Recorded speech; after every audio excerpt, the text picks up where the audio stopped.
Velet! Bırakın! Bana bak Velet. Ben sana Müslüman kölelere su verilmeyecek demedim mi?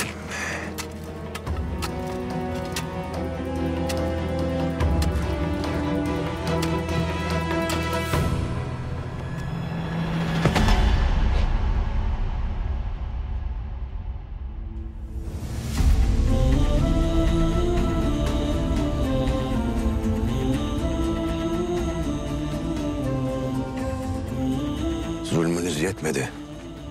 Sıra el kadar çocuklara mı geldi?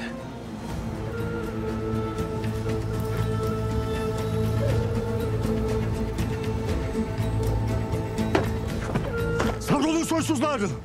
Bir mazlum için canımı ortaya koyarım. Ama nicenizin canını almadan ölmem! İndirin.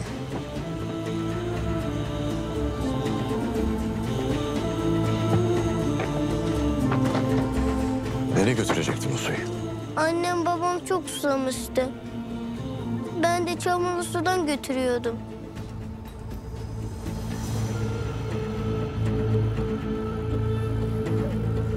Atsız. Heybelerdeki bütün suyu getir. Tüm Müslümanlar içsin. Emrin olur emrim. Siz bugün su vereceksiniz ama yarın biz yine yalnız kalacağız. Hiç kimse yardım etmeyecek bize.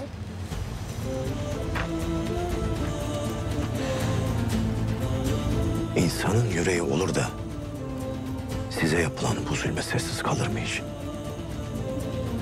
Biz gene geleceğiz. Hem bu sefer sizi kurtarmaya geleceğiz. Söz.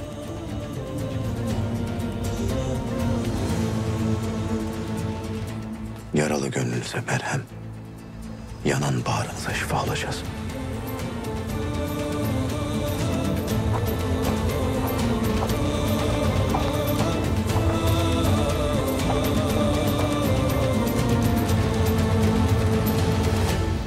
Sizi bekliyorlar.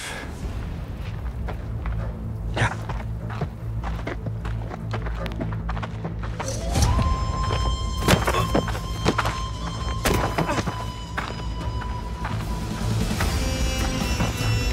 Çalışın! Hadi!